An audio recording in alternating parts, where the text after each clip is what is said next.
எப்படியாவது வன்னியர்களுக்கு இடஒதுக்கீடு கொடுக்காம வன்னியர்களை ஏமாத்தி தேர்தலை சந்திச்சிடணும்னு துடிச்சுக்கிட்டு இருக்குது திமுக.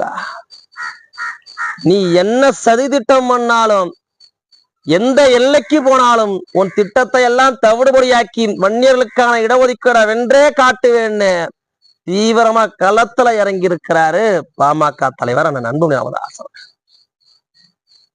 வன்னியர்களுக்கான 10.5% இடஒதுக்கீடை உடனடியாக வழங்க கோரியும் வன்னியருக்கு இடஒதுக்கீடு வழங்காத திமுக அரசை கண்டித்தும் வருகின்ற ஜூலை 20ஆம் தேதி மாபெரும் ஆர்ப்பாட்டத்தை விழுப்புரத்துல அறிவிச்சிருக்கிறாரு அண்ணன் அன்புமணி ராமதாஸ் அவர்கள். வன்னியருடைய தற்சமய அடிப்படை அத்தியாவசிய உடனடி தேவை வன்னியர்களுக்கான 10.5 விழுக்காடு இடஒதுக்கீடு. ஒவ்வொரு ஆண்டும் பல லட்சம் வன்னிய இளைஞர்களும் மாணவர்களும் வன்னியர் இடஒதுக்கீடு இல்லாத காரணத்தினால் பாதிக்கப்படுறாங்க. நீங்க நன்றாக உற்று கவனித்தா தெரியும், கடந்த 3 ஆண்டுகள்ல பாட்டாளி மக்கள் கட்சியினுடைய தலைவரான அன்புமணி ராமதாஸ் அவர்கள் தலைவராக பொறுப்பேற்றது முதல் ஒவ்வொரு கூட்டமேடையிலும் வன்னியர்களுக்கான இடஒதுக்கீடு குறித்து தான் பேசிக்கிட்டு இருக்கிறார். எந்த ஒரு கூட்டமேடையிலும் வன்னியர்களுக்கான இடஒதுக்கீடு குறித்தோ சமூக நீதியை குறித்தோ பேசாமல் அவர் மேடை இறங்கியது கிடையாது.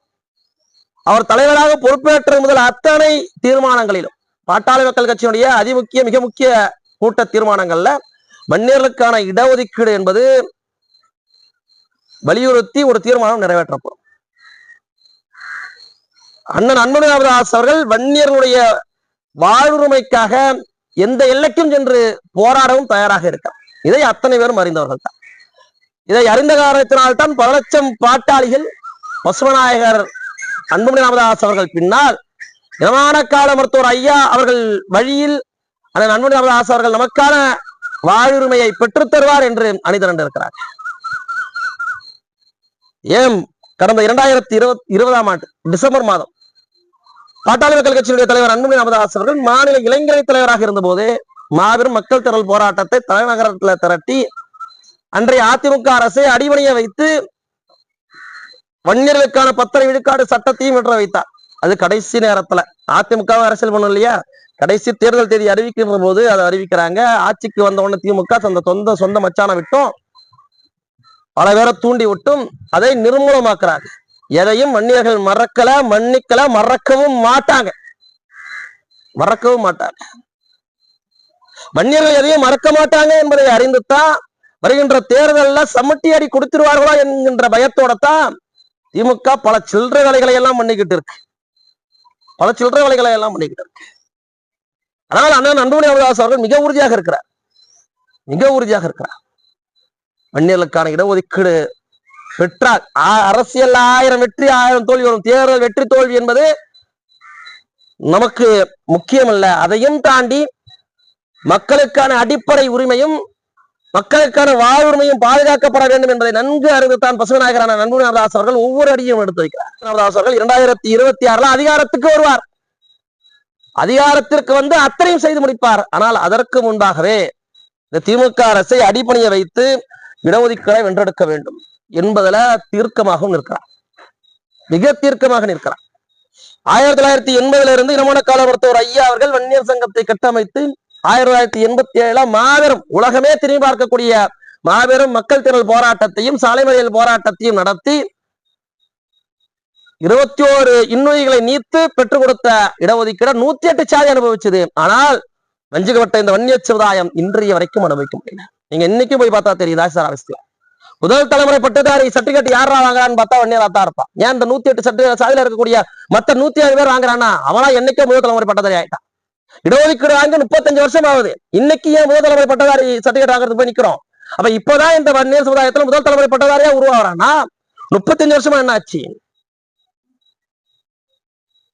இந்த 1987 போராட்டத்துல பலரும் அழக்க சிக்கி அவருடைய எதிர்காலம் போச்சு.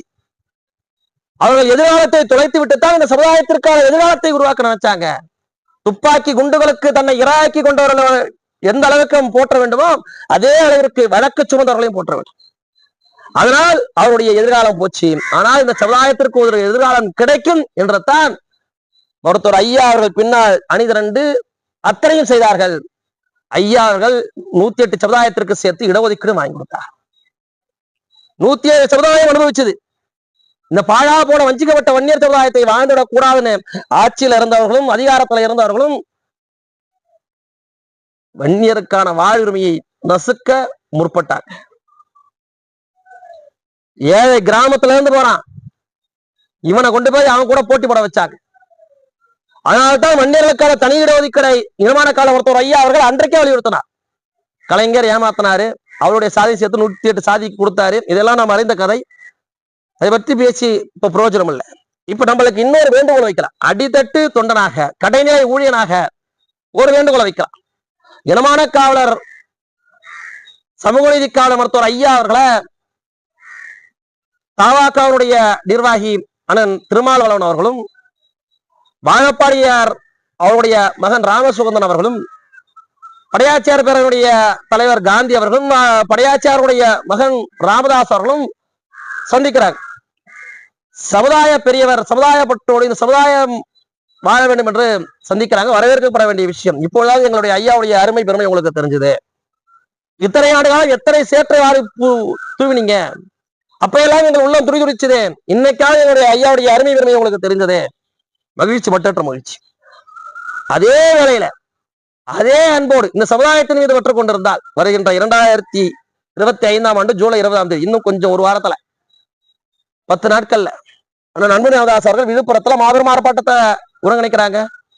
உங்களுக்கு சமுதாயத்தின் மீது அக்கறை இருந்தால், வன்னியர்களுக்கான இடஒதுக்கீடு கிடைக்கப்பட வேண்டும் என்ற அக்கறை இருந்தால், நீங்கள் அத்தனை பேரும் அந்த போராட்டத்துல ஆர்ப்பாட்டத்துல பங்கு பெறுங்க. நீங்களும் சேர்ந்து குரல் கொடுங்க. வன்னியர்களுக்கான இடஒதுக்கீடை திமுக அரசு உடனடியாக வழங்கணும்னு திமுக எதிர்த்து துணிச்சோட களத்துல இறங்குங்க. யார் இடஒதுக்கீடு தரல? திமுக தானே தரல. உச்ச நீதிமன்றம் சொல்லிச்சுல்ல வன்னியர்களுக்கான இடஒதுக்கீடு கொடுக்கலான்னு. இது ஐயா எத்தனை இடங்களை சுட்டி காட்டி இருக்கிறார், எத்தனை இடங்களை சுட்டி காட்டியிருக்கிறார். உச்ச நீதிமன்றம் வரைக்கும் சென்று வழக்கு தொடுத்தாரே மருத்துவர் ஐயா அவர்கள். இந்த திமுகவை எதிர்த்து களமாட வேண்டியது ஐயாவின் விசுவாசியாக நம்முடைய கடமை இல்லையா? எதற்கு அண்ணன் அன்பு ராமதாஸ் அவர்கள் திமுக எதிர்க்க வேண்டிய காரணம் என்ன? என்எல்சில ஏன் வீட்டு மக்களுடைய நலத்தை அழிக்கிறான், திமுக துணை போறான், கண்டிச்சார். வன்னியர்களுக்கான இடஒதுக்கீட்டு உரிமையை கொடுக்க மறுக்கிறான், கண்டிச்சார். திமுக அவருக்கு இவருக்கு தனிப்பட்ட வாழ்க்கையாகாரா? ஆளுங்கட்சியாக இருந்தாலும் சரி, எந்த அதிகாரத்தில் இருந்தாலும் சரி, யாராக இருந்தாலும் அச்சமின்றி எதிர்ப்பவர் தான் எங்கள் ஐயாவின் பிள்ளை மருத்துவர் அன்பு ராமதாஸ் அவர். இன்னைக்கு இனவாத காவல மருத்துவர் ஐயா அவர்கள் வழி நின்று இந்த இனம் வாழ இடஒதுக்கீடு வென்றெடுக்கக்கூடிய ஒரே தகுதி உள்ள தலைவரான அன்பு ராமதாஸ் அவர்கள் தான் என்பதை இந்த பல லட்சம் பாட்டாளிகள் நம்புகின்ற காரணத்தினால் தான் அத்தனை பேரும் பசுவநாயகரன் அன்பு ராமதாஸ் அவர்கள் பின்னால் அணிதர நிற்கிறோம். இன்னைக்கு இடஒதுக்கீடு வென்றெடுக்க வேண்டும் என்று உளமாற உள்ளூர அண்ணன் ராமசுகந்தன் அவர்களுக்கும், அண்ணன் திருமாவளவன் அவர்களுக்கும், அண்ணன் காந்தி அவர்களுக்கும், படையாச்சாருடைய மகன் அண்ணன் திரு ராமதாஸ் அவர்களுக்கும் அக்கறை இருக்குமே ஆனால், எங்கள் ஐயாவுடைய போராட்டத்தை நீங்கள் மதித்து இந்த சமுதாய பெரியருடைய லட்சியம் வெல்லப்பட வேண்டும் என்ற நோக்கம் இருக்குமே ஆனால், நீங்களும் வாங்க, ஆர்ப்பாட்டத்துல பங்கு பெறுங்க, ஆர்ப்பாட்டம் வென்றெடுக்க வேண்டும் என்று திமுகவுக்கு அழுத்தம் கொடுங்க. அது ஒரு ஆக்கப்பூர்வமான நடவடிக்கையா இருக்குமா இல்லையா? இந்த சமுதாயம் காக்கப்பட வேண்டும், சமுதாயத்தினுடைய உரிமை காக்கப்பட வேண்டும் நீங்க நினைச்சீங்கன்னா அது அடிப்படையில ஒரு நியாயத்தை சேர்க்கக்கூடிய விஷயமா இருக்குமா இல்லையா? என்ன நடந்தாலும் சரி, எது நடந்தாலும் சரி, அத்தனைக்கும் துணிஞ்சவர் தான் எங்கள் தலைவர் அன்பு ராமதாஸ். 1000 தடைகள் வரும்னு தெரியும், 1000 துஷ்பிரயோகங்கள் நடக்கும்னு தெரியும். அத்தனையும் தவிடுபடியாக்கி எல்லாவற்றையும் தாண்டி வன்னியர்களுக்கான இடஒதுக்கீடை வென்றெடுக்கக்கூடிய ஒரே தலைவர் இனமான காவல மருத்துவர் ஐயா அவர்கள் வழியில் நின்று அவர்கள் லட்சியத்தை வென்றெடுக்கக்கூடிய ஒரே தலைவர் பசுமநாயகரான அன்பு ராமதாஸ் அவர்கள் மட்டும்தான்.